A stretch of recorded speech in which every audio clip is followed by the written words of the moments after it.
Impact Wrestling. Why? I'm like, sometimes, guys, if you're a long Impact fan, you know what Impact does. They want to be the cool kid on the block. Against WWE. Now against WWE and AEW. They think they got to be cool. They got to do something as cool as the other kids. So, I don't understand sometimes. One of my subscribers, every single time, and I know he's going to say this, Impact Wrestling, like WWE and AEW, they just sometimes shoot themselves in the foot. And I'm going like, really?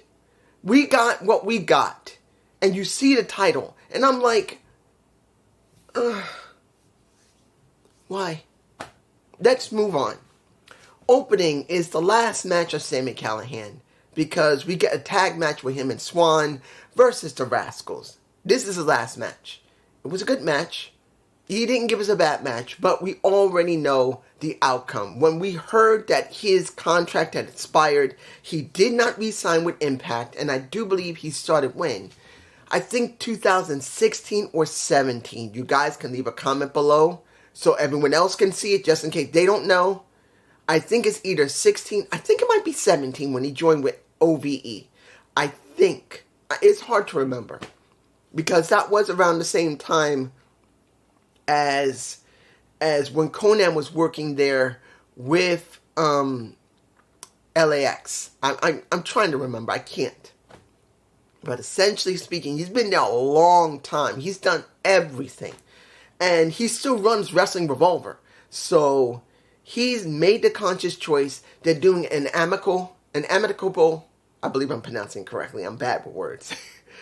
They're breaking up, but basically he can come back anytime he wants. They still love him. And I understand it. I agree with JD, because JD made it very clear. He's seen Sami, how he wrestled in Hog. And he knows Sami, at least enough that he's a good guy. He runs his own company, which he works his ass off at, and he was still working with Impact. Wherever he goes, he believes he's going to do great. Now, the question is, where is he going? I thought he was going to be AEW. Maybe he will. It's just depending if he's going to focus on, I think he might have had a couple of injuries when he finally ended his contract and didn't renew it. So maybe he's taking a little time off to heal a little bit. Maybe watch and check to make sure his Wrestling Revolver school and company is working. And then I think he'll head off to AEW. It's time for him to move around. Guys, if one person stays in the same place all the time, not all the time, they'll learn everything they need to in pro wrestling. As I've said before, how things used to be, there used to be wrestling promotions all around the country, and wrestlers would go from one to another, like migrating geese. They go from one to another to refresh themselves. Stay away for a while, come back, bring a new person with them, maybe a tag team, or someone they trained themselves. And with Sami, he's trained a good amount of people. He's got his own promotion. And if he is taking time off for recovery because of some injuries, he goes to AEW. Hopefully they will see what they got. Let's move on. Next match, the Fatal 5-Way.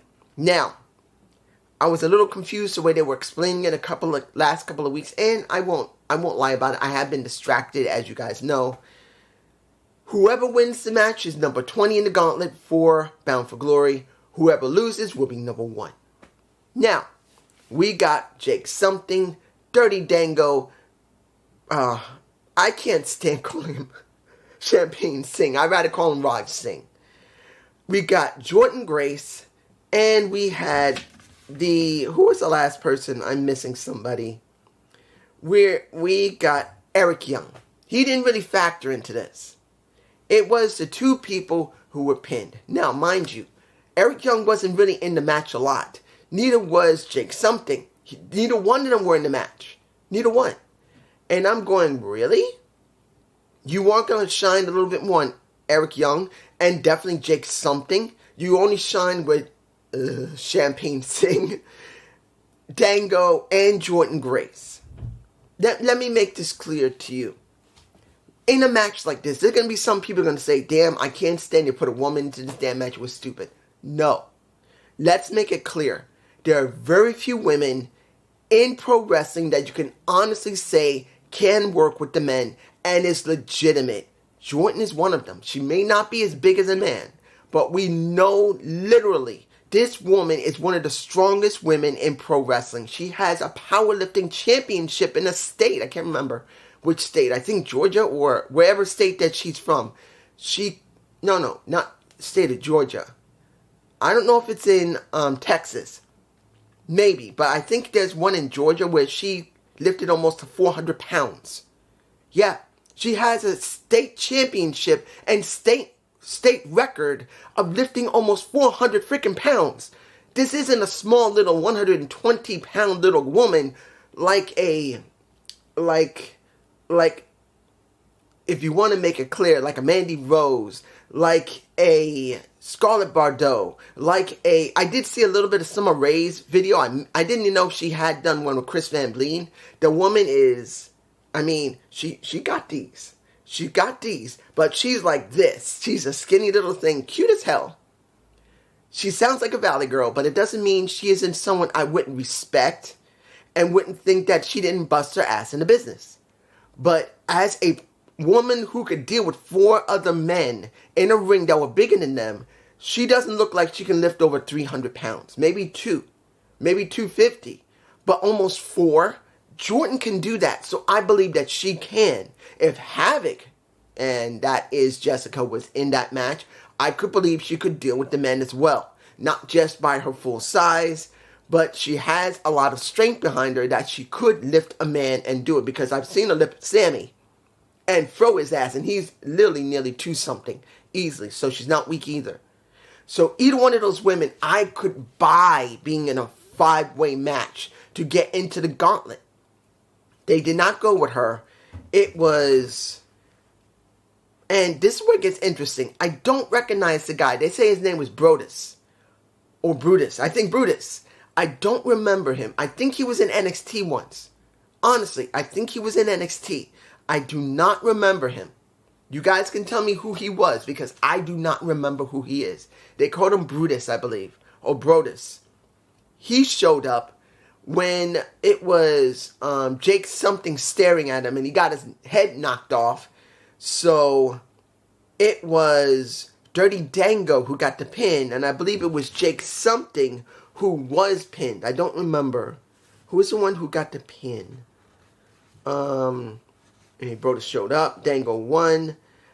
Oh man, I forgot to write it down who was the one who got pinned. I don't think it was Jordan Grace. I don't think so. She was still outside. So I believe it was Jake something who got pinned. So he's number 1 and Dango's number 30. And then Brutus is by his side with an Alpha Bravo who also was involved in the match by trying to save a Dirty Dango. This will be interesting what's coming in the Bound for Glory next week. Next, we got Courtney Rush versus Tasha Steelz. Now, you can see that Tasha and Deonna Purrazzo are together. And it actually works. As weird as it sounds, when Deonna was with Chelsea, it was okay. But when you see Deonna with Tasha, the personalities between the two actually kind of mixed pretty good together as a tag team. And in this situation, Tasha won her match. But there's still one major problem when it comes to the knockouts. No jobbers. I say this again. Why can't they just bring in 4 or 6 women, 3 teams, and let the women who are doubling as tag teams go through these women? And you got at least, what? You got at least 2 or 3 easily of 4 months of tag team wrestling, of jobbers. You can have 2 teams for the first 2 weeks, 2 teams for the next 2 weeks. You could do it again, and they could do singles, just to give us a change up of at least 3 months worth of the same women who are there, who are paid to do what? 1 set of tapings, another set of tapings. That would be at least 2 or 3 months of content that at least will change it up, and we'll see new faces. We'll get tag teams where they can job, and we can believe that the tag division for the knockouts feels more full. I'll say it again, full. I know I'm just going like, sorry. Oh, I didn't mean to do that. Oh, I'm sorry. Any ladies that are watching, I know at least one lady watches. How you doing? I'm not trying to be disrespectful. I'm just, you know what I mean. Let's move on to, let's get all the backstage segments done. Steve's video package.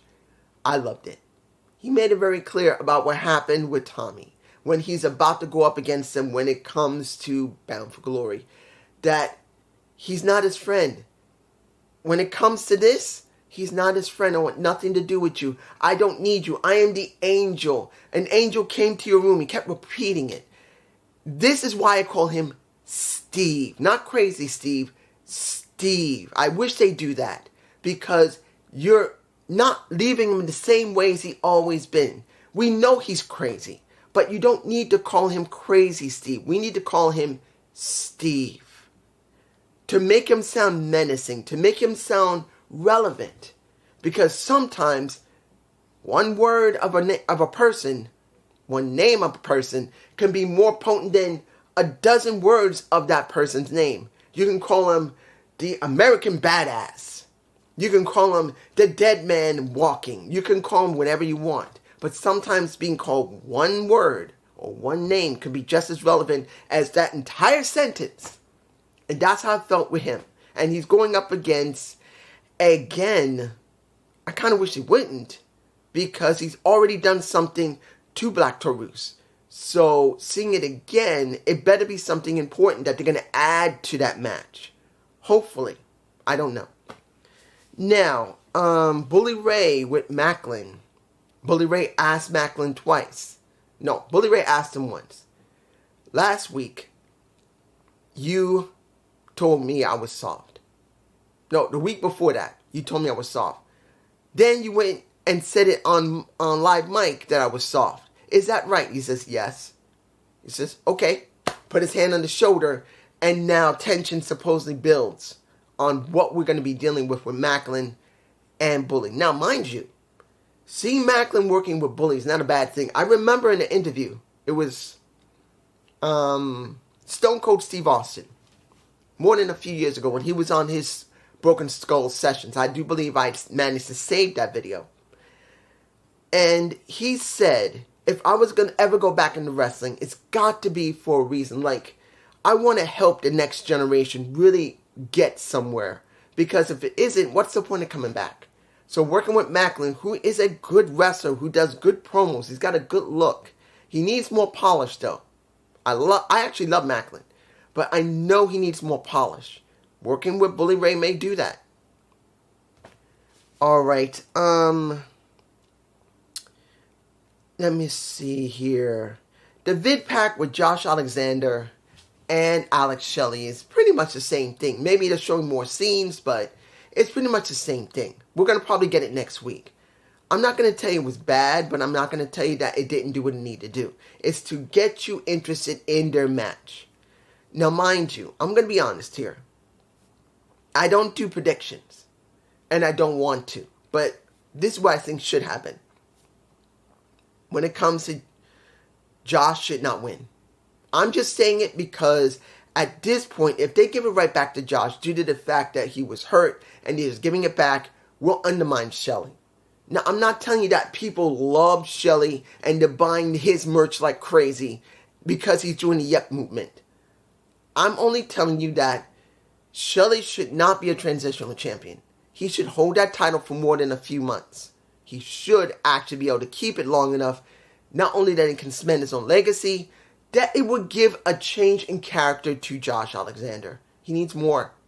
I'm not saying he can't at least do a somewhat good promo, and he can't carry a character, but he's had it in a way where, honestly, when it comes to Josh Alexander, he's been the same. Like this. Even. Pretty much, he's gone from heel to face, yes. But he's always been even. But it's got to be more than just what we see. It's got to be something extra. And that's what I'm kind of hoping if Alex Shelley beats him, he's going to have to come to terms with going low, bottom of the card, try to win the X Division, or better yet, the Digital Media Championship, then go to the X Division, then go up. At least then let him go through the entire roster all over again. He's got to. Because I don't believe that he should. That's just me. Final match. And if I'm forgetting anything, and I'm sure I am, sorry. Oh, Mike Bailey. Interview. I'm going to leave the interview with Mike Bailey due to the fact that he did an open challenge, and I already know who's going to come out for that. That's going to be Gretchen. I'll be surprised if it's not, but it's going to be Gretchen. And I'm just going to leave it and see what's going to happen. But 2 out of 3 falls match. Kaz versus Eddie. A match that should not be on Impact Zone. Oh, that should have been safe for Bound for Glory. And that should be where it ends. But I'm not going to tell you it was a bad match. I actually really enjoyed this match. It had a good story behind it. 2 Kowalski guys have been fighting each other for months. And they wanted to end it. And instead of saving it for next week, they chose not to. They decided to do it here because of what's happened with what? WWE and NXT, when you had Cena, Undertaker, you had Paul Heyman, you had Solo Sikoa. You had so many people on there. And then what happened in AEW Belt Tuesday, when you had what was going on there. And I feel like they just did that to try and stay relevant like the other 2 promotions. And that's where they made the biggest mistake, because this actually was a very good match. You got the first match is a basic pinfall. You cannot do submissions. This got to be a pinfall, which Eddie won. Then the next one is submission. You only can win by submission. And at that point, Kaz had already been chopped. So he had been chopped so badly. He was already bleeding. I believe I got a shot of it. It's in my face if I got the shot. He was bleeding his ass off. And it was a great match because he did put him in the chicken wing. And then you finally had the pretty much last man standing match. Now, mind you, I know it's not one of the greatest last man, but I'm not going to tell you it was bad. Going from pin to submit and then last man standings, I enjoyed it. And this should have been on the... This should have been literally on Bound for Glory. Not at the beginning, at the kickoff. It should be on the card. This feels like a lost opportunity because this was a good match. Yes, Alicia got involved. And she got basically thrown through a table with Kaz. Kaz took her through a table that was hitting sideways. And then, which I'm worried about Kaz's knees because I don't know if I got the shot when Kaz looked like he did a Hangman Page Deadeye onto that table. And he went through, and you could see Kaz's knees just crumble when you see the rest of Eddie and that table that didn't split all the way. I'm hoping his knees are not blown out because that didn't look good. He looked like he'd have blown his knees out. But Kaz won the match. But now what? There's no real payoff here. This is what pisses me off. They did not need to do this here. I can understand they wanted to put something special in Impact. I could have done something. You could have brought in an extra person like Mike Tenay. Could have been brought onto the show just to be seen or something. You could have done an interview with Mike Tenay for a couple of minutes on Skype or Discord just for him to talk about being accepted into the Hall of Fame with Joe West, which I truly believe that the person who should induct them should not be Scott D'Amore. It should be Joe West going in and Mike Tenay inducting his best friend. That's the way it should be. And I know people say, dude, they work together. They have to be inducted together. No. Sometimes you should give them each something special. Each one of them could have been inducted separately. One in 1 year, one in the other. Or better yet, you could induct them separately. You could have let Mike Tenay induct Joe and then Scott D'Amore induct Mike Tenay. I think that's what should have been done. Both of them deserve each to be recognized. Recognized separately. And then everyone really knows they've always been together, but they deserve each of their own accolades. Mike Tenay inducting his friend with his kids there and gives them either the ring or whatever they want to give them. That's what I think should have been. But they should have done something else other than this match. It was not a bad match. It was a good match that should have been on freaking Bound for Glory. But this is just me. I'm going to see if I can do another Gump report in the next couple of days. Amelia have been having upset stomach. Not to bring down what happened in this show, because it was a good show. The ending was great, but it should be on Bound for Glory. I found out what happened to that man who had been stabbed. He passed away. He did not survive.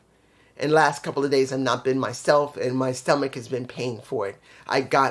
Been upset, and I've been eating right, so now my stomach's been going, I hate you.